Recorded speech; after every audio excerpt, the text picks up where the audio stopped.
한 번에 합격 해커스. 형사정법이라고 할 때 변호사 시험에서는 형사법이 몇 점인 거죠? 400점이죠. 그런데 만약에 이제 형사법에서 이제 400점이라고 하는 배점이 있다라고 할 때 일단 선택형이라고 하는 부분에 대한 것이 이제 100점이 됩니다. 그다음에 또 이제 사령이라고 할 때 이 부분에 대한 것이 이제 200점이 되죠. 100점짜리 문제가 이제 2개가 납니다. 자, 그다음에 또 이제 기록형이라고 할 때 이 부분에 대한 것이 이제 100점이 되는 거죠. 그런데 이 부분 관련돼서 선택형 문제라고 할 때 이 부분에 대한 것은 조금 더 세분해 보게 되면은 형법 문제가 보통 이제 순수 형법 문제가 18개에서 보통 20개가 납니다. 자, 그 다음에 또 이제 형사소송법 순수한 형소법 문제라고 하는 것이 보통 이제 10개에서 12개가 나오죠. 그 다음에 이제 혼합형 문제라고 하는 것이 이제 10문제가 납니다.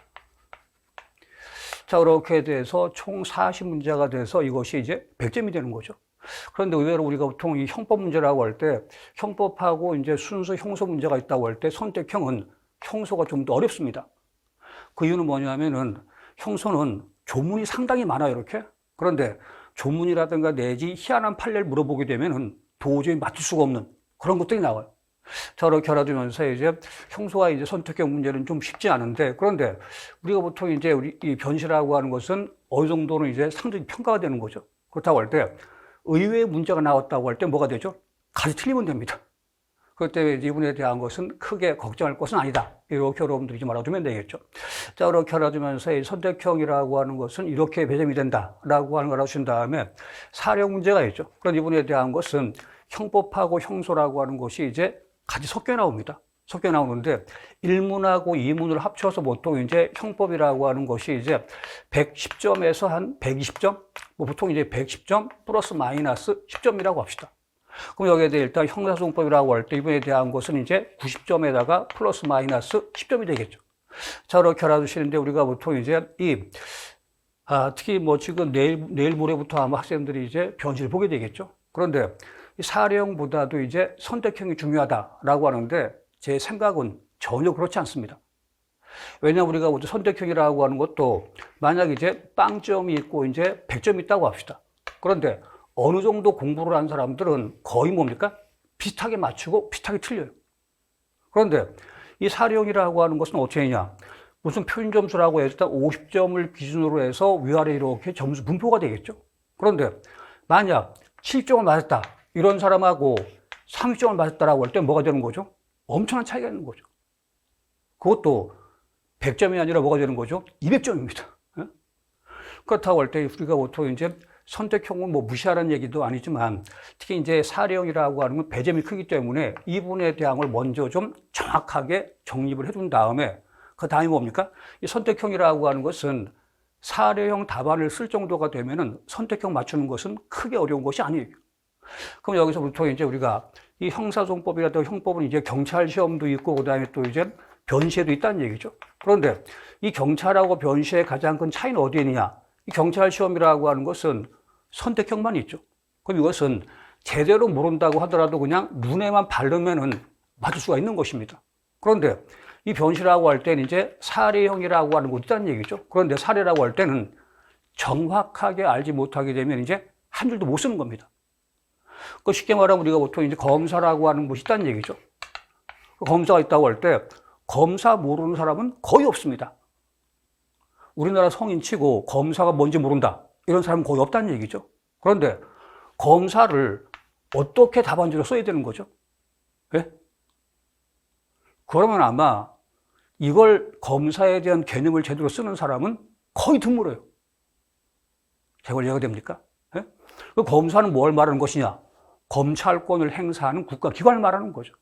그러니까 어렴풋이 검사라고 하는 걸 안다고 하더라도 경찰 시험은 될 수 있어요, 이렇게. 그런데 만약에 지금처럼 정확한 개념을 알지 못하게 되면 한 줄도 못 적는다는 얘기죠.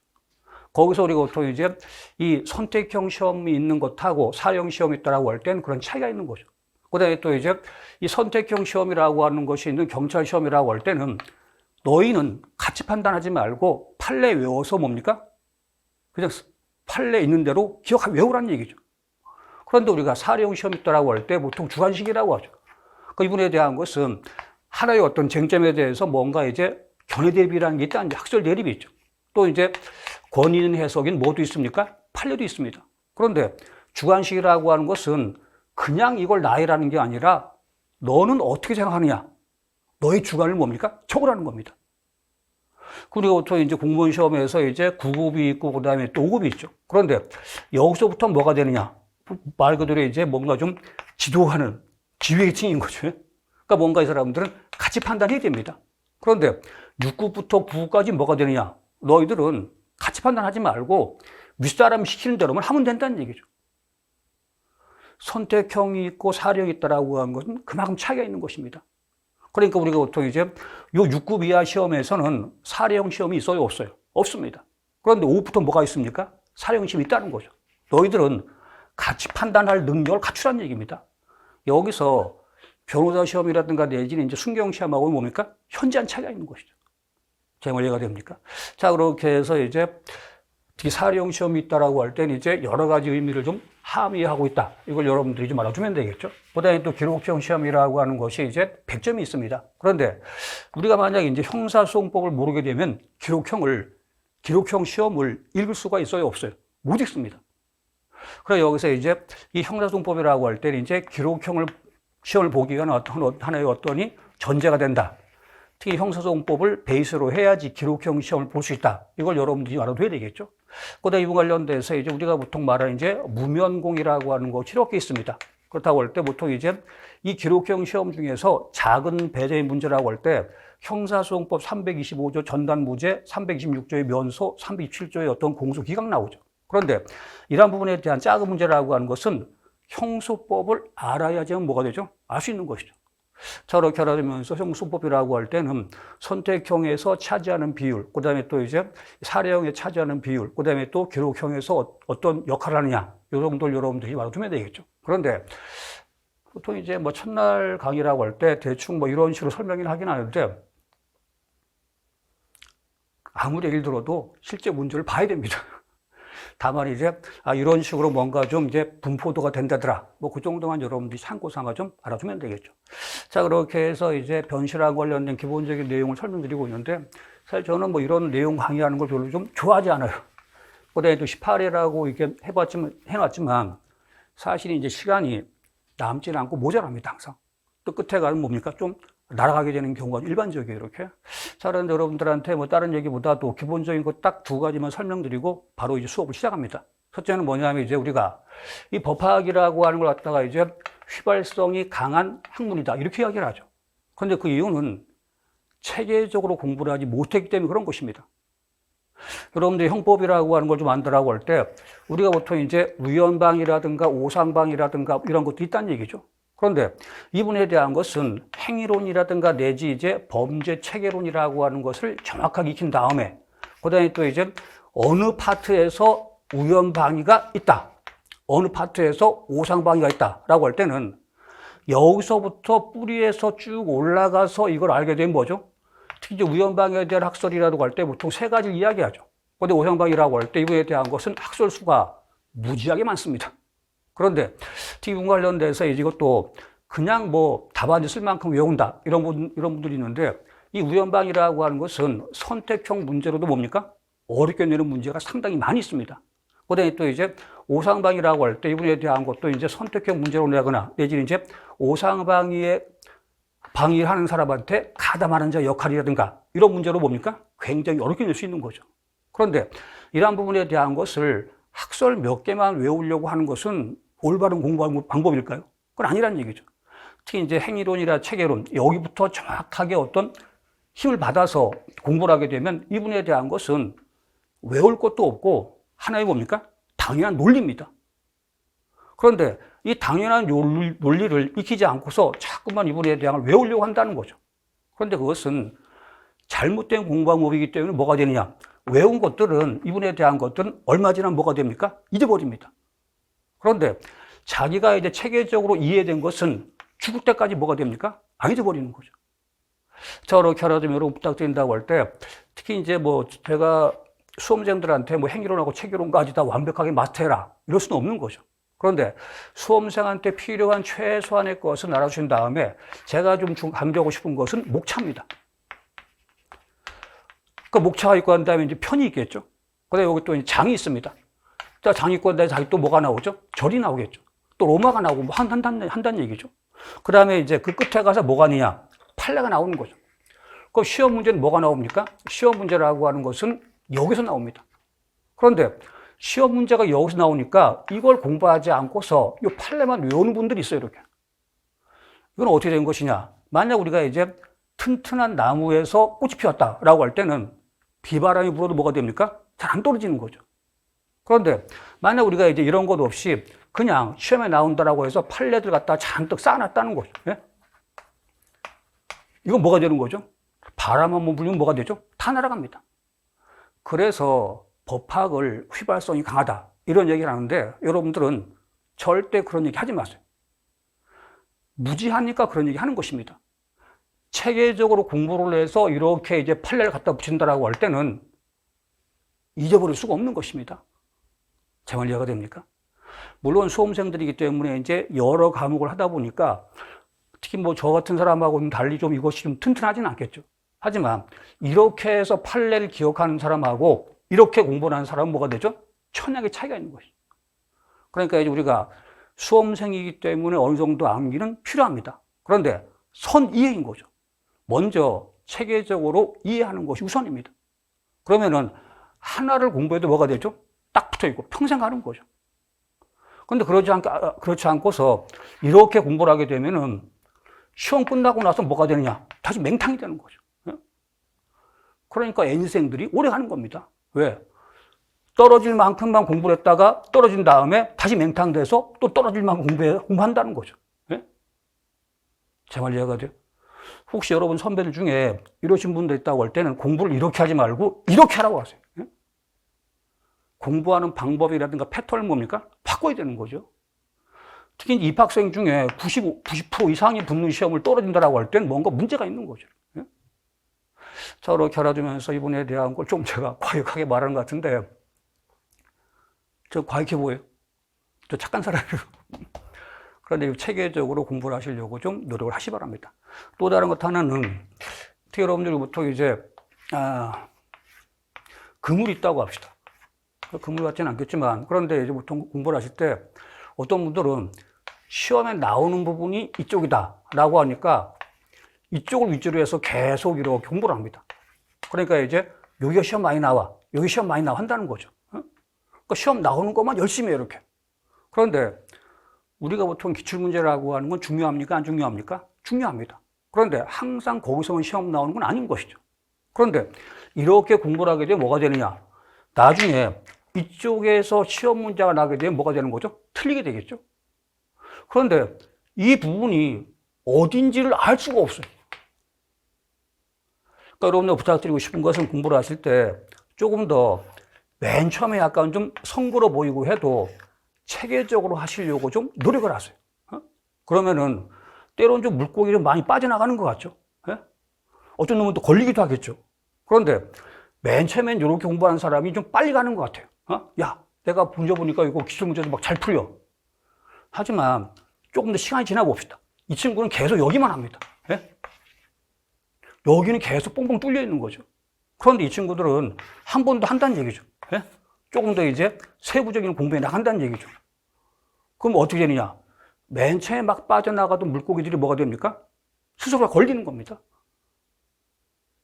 그러니까 이제 어떤 사람이 어떤 머릿속이라고 하는 걸 우리가 본다라고 할 때는 이렇게 돼 있는 어떤 머리 구조를 갖고 있다. 지식 구조를 갖고 있다. 방법이 없어요, 이것은. 어떻게 되느냐? 특히 우리가 보통 컴퓨터에서 뭡니까? 보면 새로 한다 그러죠. 싹 바꿔야 됩니다. 맨 처음부터 새로 해야 돼요, 이렇게. 그런데 사람이라고 하는 것이 나쁜 의식이 한번 베낀 것이 쉽게 없어집니까? 안 없어져요. 그러니까 내가 분명히 이제 어떤 문제 보면 정확하게 아는데 왜 이런 거 나오면 꼼짝도 못 하는 거지? 이 어느 부분에 내가 펑크가 난 거지? 이걸 모른다는 얘기입니다. 그런데 이렇게 공부를 하게 되면 뭐가 되느냐? 맞아. 내가 부족해. 빠져나간 거 많이 있어. 하지만 내가 열심히 더 할 거야. 자꾸 채워나가면 되는 거죠. 그런데 이건 제가 여러분들한테 비유를 들기 위해서 극단적인 예를 좀 상정을 했죠. 그럼 제가 부탁하고 싶은 것은 목차라든가 이런 부분에 대한 것을 체계적으로 공부하세요, 이렇게. 큰 줄기를 잡고서 점점 세부적인 것으로 파들어가는 그런 공부를 하세요. 예? 그래서 여러분들이 아마 미국 공부도 하셨겠지만 민법에 대한 어떤 여러분이 보고 있는 교과서의 어떤 목차를 편장절, 그 다음에 로마라든가 아라비아 나온다고 할 때 어디까지 기억하시죠? 예? 여러분이 보고 있는 책 중에서 채권자 취소권이라고 하는 것이 있다고 할 때 채권자 취소권은 여러분이 보는 책에 몇 편, 몇 장, 몇 절 어디 나오는 거죠? 예? 그걸 기억 못하면은 얘는 이런 게 돼버리는 거예요. 예? 그러니까 이제 몇 편, 몇 장, 몇 절 해서 딱 이야기하게 되면 저도 붙어 있는 거죠. 그러면서 채권자, 취소권 옆에는 또 이제 대위권도 나온다. 그럼 얘하고 어떤 관계가 있느냐? 자연스럽게 연결되는 거죠. 그런데 채권도 취소권도만 똑 하나 있다는 거죠, 이렇게. 예? 그럼 이게 대위권하고의 관계라든가 이런 것도 제대로 설명이 안 되는 거지, 이게. 예? 또 이제 좀 더 이야기하게 되면 이제 민소하고 또 어떤 관계가 있느냐? 예? 어떤 소를 제게 되느냐? 이런 문제가 관련된 거죠. 그렇게 알아두면서 가능하면은 특히 이제 머리 구조를 이렇게 하지 마시고 공부를 이렇게 하시고 또 이제 이렇게 하기보다는 뭡니까? 이렇게 여러분들이 좀 하시기 바랍니다. 되겠습니까? 첫날이고 해서 괜히 좀 잔소리만 하는 것 같은데 좀 이해를 해주시고 여기까지 합시다.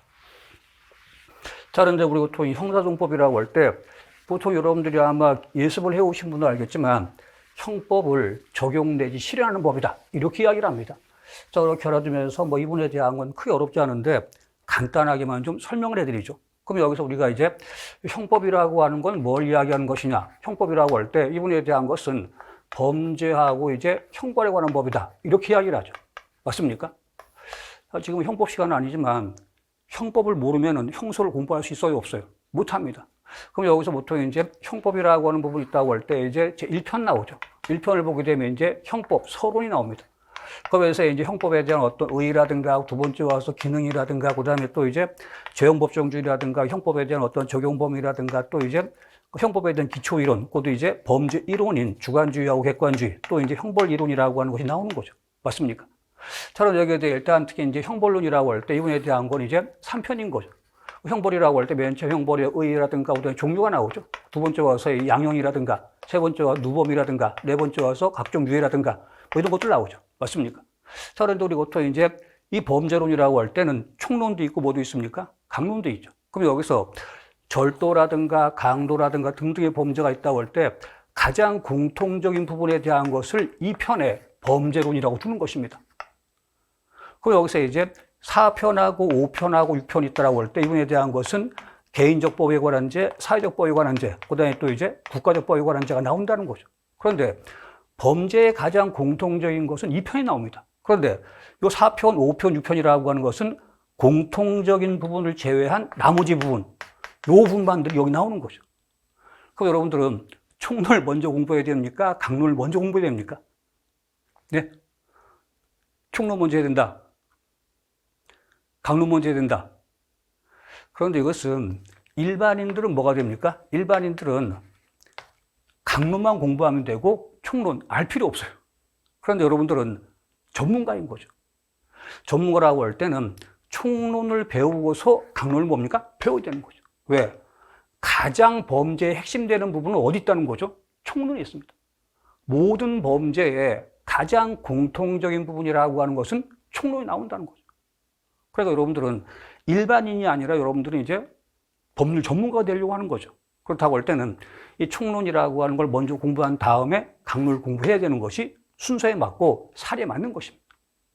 그런데 보통 일반인처럼 특히 무슨 죄고 무슨 죄를 뭔지 알아야지 알 수 있느냐라고 하는데 형법 총론은 원래 이제 이 독일법계에선 총론하고 이제 강론이라고 하는 것으로 나온다는 얘기죠. 그런데 영문법에는 크리미널 로라고 하는 이제 형법 책이 있다라고 할 때 총론이 있을까요? 총론이 있다? 없다? 없습니다. 그럼 여기서 어떤 죄가 제일 먼저 나오느냐? 하머사이드, 살인죄가 나옵니다. 그럼 살인죄가 나온다라고 할 때 여기서 우리가 말하는 총론에 해당되는 걸 뭡니까? 몽땅 다 이야기한다는 거죠.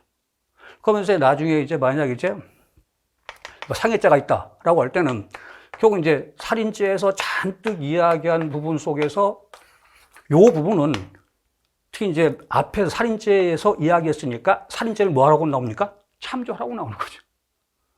그러니까 이 영문에서는 보통 이제 하머사이드나 레이프, 강간이 있죠. 이런 죄가 가장 먼저 나오는데 이것이 우리가 보통 말한 독일법께서 말하는 총론에 해당되는 내용을 담고 있다. 이렇게 여러분들이 뭡니까? 알아둘 수 있는 거죠. 되겠습니까? 자, 이렇게 알아두면서 여러분들한테 이제 형법에 대해서 간단하게 설명을 드렸는데 형법은 범죄하고 형벌에 관한 법이다. 그걸 여러분들이 좀 알아둬야 되겠죠. 물론 다 알고 계신 겁니다. 그런데 그럼 이제 형법하고 형사소송법이라고 하는 것은 어떤 관련이 있느냐? 이 부분에 대한 걸 좀 설명을 해드리죠. 그런데 우리가 형법책에서 보통 이제 A라고 하는 사람이 있다라고 할 때 이제 B를 살해할 의도를 가지고 이 부분에 대한 것은 바로 이제 고의를 말합니다. 그러니까 이제 우리가 구속요건적 고의라고 하는 것이 있다라고 할 때 객관적 요건이 있고 이제 주관적 요건이 있다는 얘기죠. 물론 이것은 합일태적 범죄라고 하는 것을 전제로 합니다. 자, 여러분들한테 TRS라고 하는 표현을 좀 쓸 텐데 이 T라고 하는 것은 바로 이제 타트베스탄트 구속 요건을 말합니다. 자, 이렇게 알아주면서 이분에 대한 것은 이제 구속 요건을 이야기한다. 그런데 하나 물어봅시다. 무엇을 구속 요건이라고 하는 거죠? 예? 예? 구속 요건 여러분 다 알잖아요. 예? 그러면은 구속 요건이 뭐죠? 법조문 말합니다. 살해함을 살해한 자라고 적어 놓은 법조문을 뭐라고 하는 거죠? 구속 요건이라고 하는 것입니다. 제발 이해가 돼? 보통 이제 뭐 구속 요건이라고 할 때 뭐 범죄될 사실을 일반적 추상적으로 기술해 놓은 걸 말한다라고 하는데 다 필요 없는 얘기고 법조문을 말합니다. 사람을 살해한 자는. 그럼 여기서 이제 하나만 확인하고 봅시다. 그럼 여기서 이제 사람을 살해한 자가 있다고 할 때 좀 잘 못 썼어요, 글씨를? 또 제 글씨 좀 알아볼 만 합니까? 네? 사람을 살해한 자가 있다고 할 때 여기서 사람이 1번, 살해가 2번, 한이 3번, 자가 4번이라고 합시다. 1, 2, 3, 4에서 제일 중요한 글자가 뭐가 될까요? 1번이다, 2번이다, 3번이다, 4번이다. 예? 4번입니다. 그럼 여기서 이제 왜 그러냐면은 A라고 하는 사람이 이제 B라고 하는 사람을 죽인 의사를 갖고서 B라고 하는 사람을 살해했다는 거죠. 그런데 우리가 형법은 결국 여기서 이제 범죄자한테 무엇을 과하는 겁니까? 형벌을 과하는 거죠. 그럼 여기서 이제 요 자라고 하는 요 A라고 하는 사람이 제일 중요합니다. 그러니까 우리가 보통 객관적 구성 요건 중에서 가장 먼저 나오는 것이 뭐가 나오죠? 주체가 나오는 거죠. 그것도 이제 A가 나옵니다. 자, 그다음에 두 번째 중요한 글자가 뭐가 될까요? 네? 사람이 되겠죠. 객체가 됩니다. 만약 A가 개를 살해했다. 뭐가 되는 거죠? 손개가 되는 거죠. 그럼 여기 두 번째 와서 이제 객체라고 하는 것이 있다라고 할 때 이분에 대한 것은 이제 객체인 사람, 그것도 이제 B를 말하는 거죠. 그 다음에 세 번째 와서 행위가 문제가 되는 거죠. 행위가 이제 있다고 할 때 행위는 살해를 했기 때문에 뭐가 되는 거죠? 살인죄가 됩니다. 폭행을 하면 뭐가 되죠? 폭행죄가 되는 거죠. 그래서 이제 요 세 번째로 중요한 것이 행위인 거죠. 그 다음에 결국 네 번째 글자가 뭐가 중요하냐? 한이 되겠죠. 특히 이제 A가 B를 살해를 해야지 뭐가 되죠? 살인죄가 되는 거죠. 만약 살해하려고 했는데 살해가 안 됐습니다. 뭐가 되는 거죠? 미수가 되는 거죠.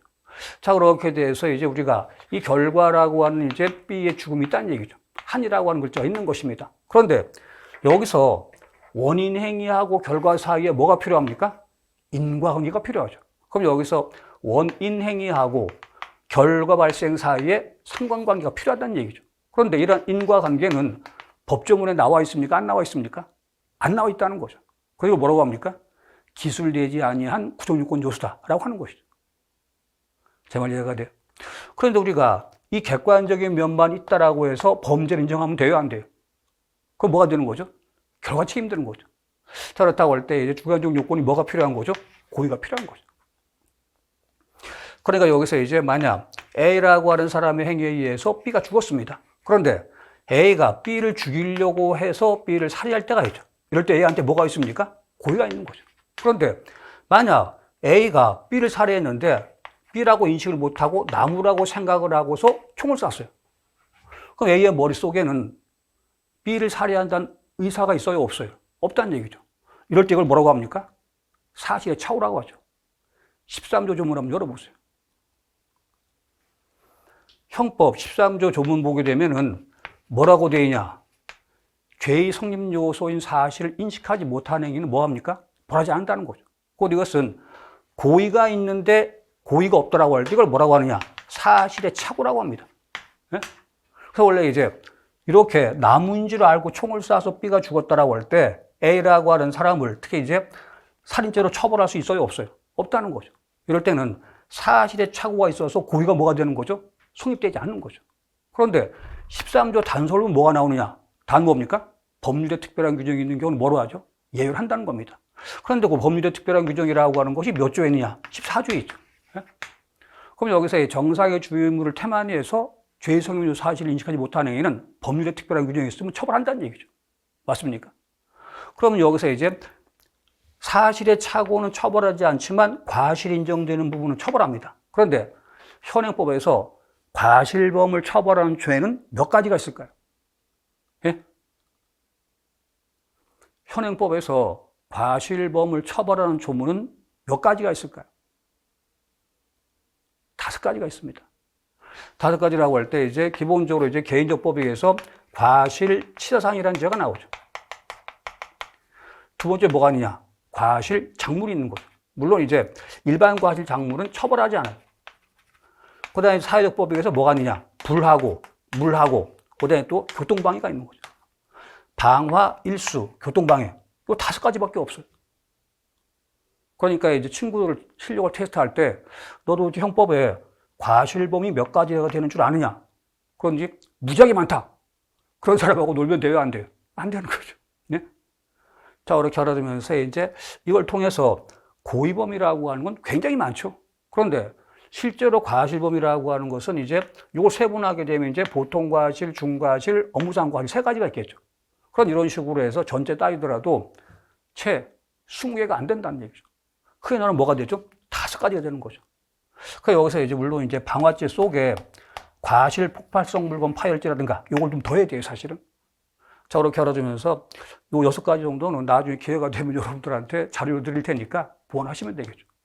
자, 이렇게 알아주시면 제가 이런 설명을 드리는 이유는 이 구속요건 위법 책임이라고 할 때 이 구속요건이라고 하는 부분에 대한 것도 나중에 이제 만약 이제 이 주체 부분에 대해서 과연 엄격한 증명이 필요하냐, 객체에 대해서 엄격한 증명이 필요하냐, 다 뭡니까? 형사소송법하고 관련된 것입니다. 그래서 여러분들한테 미리 뭡니까? 설명드리는 거죠. 자, 이렇게 알아주시면서 이제 구속요건에 해당하고 위촉하는 행위를 뭐라고 합니까? 범죄라고 한다는 얘기죠. 자, 이렇게 알아주면서 이제 이 범죄랑 관련된 부분에 대한 건 뭐 조금 나중에 설명드리기로 하고, 우리가 형벌이라고 할 때 형벌은 형법 몇 조에 나오죠? 41조에 나옵니다. 그런데 형벌은 몇 가지 종류가 있을까요? 예? 9가지가 있죠. 9가지가 있는데 제일 낮은 형벌이 뭐가 되는 거죠? 예? 몰수인 거죠. 그렇게 알아두면 41조에 나오는 그 9가지 형벌이라고 하는 것은 경중까지 내포하고 있기 때문에 특히 이제 1호부터 9호까지를 좀 외우시기 바랍니다. 되겠습니까? 특히 몰수가 가장 가벼운 형벌이라고 하는 것, 이걸 알아두시는데 몰수라고 하는 건 일종의 어떤 대물적 보완 처분 성격도 있는 것이죠. 자, 이렇게 알아두면 몰수 부분에 대한 것은 여러분들이 공부를 좀 많이 해주셔야 됩니다. 자, 이렇게 알아두면서 형법 부분에 대한 걸 설명드렸는데 지금 A라고 하는 사람이 이제 B라고 하는 사람을 죽일 의사를 갖고서 B라고 하는 사람을 살해했다는 거죠. A라고 하는 사람이 B라는 사람을 죽일 의사를 갖고서 이제 B라고 하는 사람을 살해했다라고 할 때 이분에 대한 거 보통 이제 살인죄가 되겠죠. 맞습니까? 그럼 여기 특단의 사유가 없는 한 이제 살인죄라고 하는 범죄가 이렇게 성립을 합니다. 그렇다고 할 때는 이제 250조 1항의 구속요건이 뭡니까? 충족이 됐겠죠. 그런데 이렇게 살인죄를 범했다라고 할 때 뭐가 되느냐? 여기에 대해 일단 특히 이제 형법 250조 1항에 따라서 형량이 어떻게 되는 거죠? 예? 5년 이상의 징역, 무기징역도 뭐가 되는 거죠? 사형이 되는 거죠. 그럼 여기서 사형이라든가 무기라든가 내지는 이제 5년 이상의 어떤 징역에 처한다는 얘기죠. 그런데 이 3가지 형벌이라고 하는 것을 한꺼번에 구할 수 있습니까? 없다는 얘기죠. 그럼 여기서 뭔가 이제 하나의 형이라고 하는 것을 우리가 선택을 해야 됩니다. 그 선택이 있다고 해서 5년 이상의 형이라고 하는 걸 바로 구할 수 있습니까? 그건 아닌 거죠. 형의 가중 감경을 하죠. 그럼 여기서 이제 법정형에서 뭔가 이렇게 선택을 합니다. 그 다음에 형의 어떤 가중도 하고 감경도 하죠. 그럼 이 가중, 감경을 통해서 얻어진 형을 뭐라고 합니까? 처단형이라고 하는 것이죠. 그럼 여기 처단형이라고 하는 거 있고 난 다음에 여기서 이제 뭔가 책임과 예방이라든가 이걸 고려해서 징역 7년이라고 하는 구체적인 형을 뭐 한다는 거죠? 선고한다는 거죠.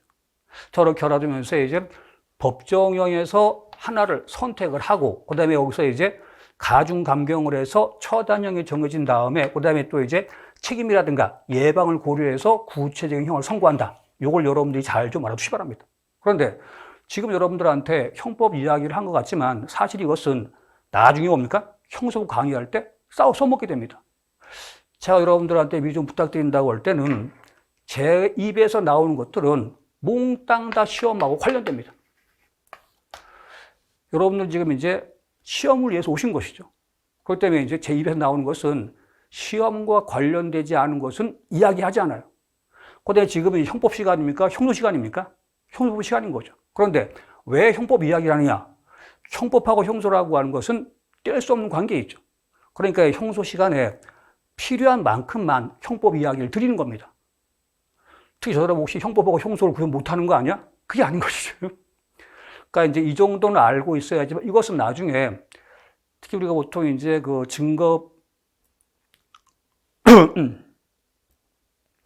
증거재판주의라든가 이런 부분을 공부할 때 다 나오는 것들입니다. 그렇기 때문에 이제 특히 이제 보통 제가 TRS라고 할 때 구속요건 이거 책임인 거죠. 그 다음에 여기서 이제 처벌 조건이라고 하는 것도 구비가 돼야 됩니다. 자, 그 다음에 또 이제 법정형이 정해지면서 여기서 뭔가 선택을 하겠죠. 그 다음에 이제 처단형이 정해지고, 그다음에 또 뭐가 정해집니까? 선고형이 정해진다는 거죠. 요 틀을 잘 여러분들이 좀 기억해 주시기 바랍니다. 범죄가 성립됐다라고 해서 바로 처벌되는 것이 아니라 처벌 조건이 구비가 돼야 되겠죠. 그런데 우리가 현행 형법상으로는 처벌 조건이라는 것이 적극적으로 규정된 것이 있어요, 없어요? 없죠. 인적 처벌 조각 사유로 뭐가 있습니까? 예? 친족 상도례다 이런 게 있죠. 형을 뭐 한다는 거죠? 면제한다는 거죠. 자, 이렇게 알아두면서 이제 그러한 것들을 계속 여러분들이 좀 떠올려야 되겠죠. 자, 이렇게 알아두면서 TRS, 곧 범죄가 있고 또 처벌 조건이 있고 형을 정한다라고 할 때 법정형에서 처단형, 그 다음에 선고형의 과정을 통해서 구체적인 형이 좀 선고된다. 이렇게 여러분들이 좀 정리를 하시기 바랍니다. 되겠습니까? 그럼 여기서 이제 우리가 A라고 하는 사람이 이제 B라고 하는 사람을 죽였다라고 할 때 이분에 대한 것은 이제 5년 이상의 징역이라든가 사형 내지 무기에 처하는 이러한 뭡니까? 250조 1항에 해당된다는 거죠. 그런데 우리가 형법을 공부할 때는 어떻게 되냐? A가 B를 죽인다는 생각을 갖고 있다는 것은 뭡니까? 알고 있는 듯이 문제를 냅니다. 그리고 우리가 보통 이제 A는 B를 죽이려는 생각을 갖고 총을 쏴서 B를 살해했다. 그럼 A는 무슨 죄가 되느냐? 또 형량이 어떻게 되느냐? 이렇게 다루는 것이 바로 이제 형법입니다. 그런데 뭐 이분에 대한 것은 뭐 크게 어려운 것이 좀 있다 없다? 별로 없다는 얘기 사실은. 왜? 살인죄라고 하는 것은 길 가는 초등학생한테 물어봐도 뭡니까? 다 한다는 얘기죠. 그런데 우리가 법학을 배운다라고 할 때, 우리는 법학은 특히 여러분들이 전문가라고 할 때, 원래 법학은 상식입니다. 그런데 특히 이제 법학은 상식인데, 그 중에서 여러분들 같이 이제 법조인이 되려고 하는 사람들은 고도의 상식을 지녀야 되는 거죠. 그럼 여기서 A가 B를 죽였을 때 A가 무슨 죄가 되느냐? 이런 것들은 시험 문제 나올 일이 거의 없어요. 왜? 누구나 아는 거니까. 그런데 A라고 하는 사람이 이제 B라고 하는 여자가 있다고 할 때 지금 이제 출산한다는 거죠. 예? 출산하는데 출산하는 과정에 있는 요 아기를 죽였어요, 이렇게. 이건 살인일까요? 낙태일까요? 예? 살인이다. 낙태다. 진통설 입장에 따르면 뭐가 되죠? 살인되겠죠. 그런데 전부 노출설 입장에 따르면 뭐가 되죠? 살인죄 안 되는 거죠. 이렇게 한계 상황에 있는 것을 공부하는 것이 바로 형법입니다. 예? 그러니까 이제 과연 이러한 죄가 이제 사기냐, 횡령이냐, 중간쯤에 있는 것, 한계 상황에 대항을 물어본다는 거죠. 그것은 일반인들은 잘 모른다는 얘기입니다. 그럼 여러분들 전문가니까 알아야 되는 거죠. 예? 그럼 여기서 보통 우리가 우연방이라고 하는 걸 이야기한다고 할 때 A가 이제 B라고 하는 사람을 이제 죽이려고 하는데 B는 그러한 사실을 알지 못하고 A를 살해했습니다. 이거 뭐라고 하는 거죠? 위헌방인 거죠. 그런데 일반 사람들은 이 문제를 잘 풀 수 있어요, 없어요? 예? 잘 모르죠, 갑자기. 이거 어떻게 되지? 그런데 이제 조금 공부를 한 사람들은 여기서 걔네들이 비슷할 것 같아. 그런데 조금 더 체계적으로 공부한 사람들은 벨링의 범죄 체계는 어떻고, 벨제로는 어떻고, 또 하빌제 범죄 체계는 어떻다. 여기서는 무죄가 되고, 여기서는 이제 기소가 되고, 여기서는 이제 불구속가 된다. 이렇게 하는 거죠.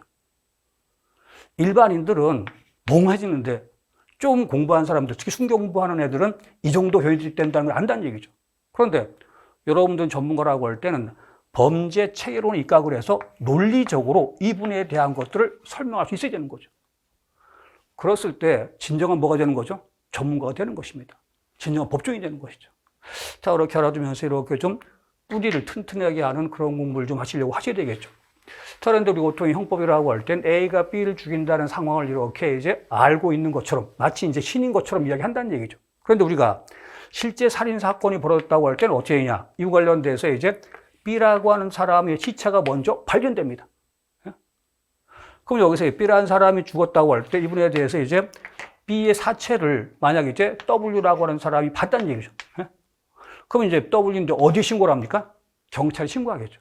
그럼 여기 경찰이라고 할 때 제가 P를 쓸 텐데 원래 이제 검사는 프로시큐터라고 하는데 역시 P인 거죠. 그런데 검사는 제가 쓸 때 약자로 쓸 땐 K라고 합니다. 그냥 검사. 한국말로. 그 다음에 또 이제 요 P라고 쓸 때는 뭘 이야기하죠? 폴리스를 말하죠. 자, 이렇게 알아두면서 이제 W가 변사체를 이렇게 발견했다고 할 땐 경찰에 신고를 합니다. 그럼 여기서 이제 물론 이제 뭐 검찰한테 보고하고 있는데 그럼 빼버리십시오, 일단. 그럼 여기서 경찰이 나와서 보니까 칼에 찔려 죽었다는 얘기죠. 그럼 여기서부터 뭐가 시작되느냐? 수사라고 하는 것이 이렇게 시작이 됩니다. 그런데 우리가 보통 이제 요 B의 시체를 발견한 이러한 부분에 대한 것은 수사를 하기 위한 뭐에 불과한 거죠? 실마리에 불과하죠. 이걸 뭐라고 하느냐? 수사에 대한 단서라고 합니다. 영어는 여러분 잘 알 테니까 클루라는 단어 혹시 아십니까? 네? 실마리 말하는 거예요. 그럼 여기서 이제 수사는 갑자기 시작되는 것이 아니라 실마리를 통해서 이건 범죄로 인해 죽은 것이 확실해. 범인을 잡고 해야 된다는 얘기죠. 그럼 여기서 이 수사는 뭘 말할까요? 네? 무엇을 수사라고 하는 거죠? 네? 그런 이분에 대한 것은 쉽게 설명드리게 되면 이제 경찰은 범인을 발견해야 되겠죠. 그럼 여기서 이제 A라고 하는 범인을 발견하고 또 확보를 해야 됩니다. 그 다음에 또 A만 이렇게 이제 발견한다라고 해서 A를 유죄를 증명할 뭐가 필요한 거죠? 증거가 필요한 거죠. 그럼 여기서 이제 증거를 수집, 보존해야 한다는 거죠. 우리가 보통 이제 이 수사라고 하는 것은 원래 개념에 대해서 약간 좀 논의가 있긴 한데 가장 간단하게 말하게 되면 이제 결국은 범인을 발견, 확보하고 증거를 수집, 보존하는 수사기관의 활동이라는 거죠. 그러니까 우리가 일반인들이 증거 수집하는 것은 수사입니까? 아닙니까? 아니라는 거죠. 제가 여러분들한테 부탁드리고 싶은 것은 이걸 필기할 필요 없습니다. 나중에 다 설명드릴 테니까. 다만 지금은 어떻게 형소법을 공부해야 되느냐 그런 방법론을 알면 되는 거죠. 저렇게 알아주면서 이렇게 수사는 범인을 발견, 확보하고 증거를 수집, 보존하는 수사기관의 활동이다라고 할 때 두 문자를 따서 외우는 게 아니라 너무나 당연한 거죠. 네? 왜? 범인을 발견해야지 뭘 구할 수 있는 거죠? 형벌을 구할 수 있는 거죠. 그런데 범인을 발견했다고 하더라도 증거가 없으면은 유죄 판결할 수 있어요? 없어요? 없다는 거예요. 자, 그렇게 알아주면 이제 수사라고 하는 걸 한 다음에 이 수사라고 하는 것은 이제 빨리 끝내야 됩니다. 원래 수사에 어떤 3S라고 하는 것이 있는데 3S라고 하는 건 첫째 이제 수사는 시크릿, 비밀스럽게 해야 됩니다. 보통 우리가 공개 수배한다는 거죠. 공개 수사한다는 거죠. 그것은 수사기관이 무능하다라고 하는 걸 자백하는 거죠. 그 다음에 두 번째 S라고 하는 건 뭘 이야기하느냐. 이건 이제 sincerity. 수사를 장난삼아 하면 돼요? 안 돼요? 안 되는 거죠. 진지하게 해야 되겠죠. 자, 그 다음에 수사라고 하는 것을 1년 내내 하면 돼요? 안 돼요? 스피디하게, 짧게 끝내야 되는 거죠. 자, 그렇게 수사라고 하는 건 이제 secret, 그 다음에 또 sincerity, 그 다음에 또 이제 이 speedy, 이 세 가지를 여러분들이 좀 기억해 주시면서 이걸 뭐라고 하느냐. 수사의 3S라고 합니다. 그럼 이 수사를 했다라고 할 때 이제 빨리 끝내야 되겠죠. 그런데 여기서 보통 이제 범인을 발견한 다음에 이제 A라는 사람에 대해서 범죄 혐의라고 하는 것도 확실하게 있고 또 이걸 입증할 증거도 있고 또 A한테 또 이제 형을 살릴 필요가 있다라고 할 때 검사는 뭘 하느냐? 검사는 여기에 대해서 공소를 뭡니까? 제기한다는 거죠. 공소를 제기하게 되면 이제 제1심 공판이라고 하는 것이 이렇게 시작을 합니다. 맞습니까? 자, 그러면서 이제 우리가 A가 범한 살인죄라고 하는 이제 250조 1항에 해당되는 이러한 걸 우리가 보통 이제 공소 사실이다. 이렇게 말합니다. 그런데 여러분들이 나중에 설명드리겠지만 A가 B를 죽인 걸 우리가 뭐라고 합니까? 범죄 사실이라고 하죠. 그런데 범죄 혐의를 받고 있을 때는 뭐라고 하느냐? 피의사실이라고 합니다. 공소가 되게 되면 뭐가 되느냐? 공소 사실이 되는 거죠. 또 형이 확정됐다. 그때 가서야 범죄 사실이 됩니다. 왜냐하면 우리가 A라는 사람은 재판이 확정되기 전까지는 범죄자입니까? 아닙니까? 아니라는 거죠. 무슨 원칙이 있는 거죠? 무죄 추정인 거죠. 그러니까 이제 우리가 만약에 재판 자체가 이제 확정되었을 때 그때 A는 말 그대로 이제 범죄자가 되는 거죠. 그러면서 A가 범한 범죄 사실이라고 하는 것이 이제 되는 것입니다. 그러니까 이제 우리는 전문가가 된다라고 할 때는 용어 하나를 쓰더라도 뭡니까? 정확하게 써야 되는 거죠. 일반인들은 뭔가 이렇게 사람을 뭐 지금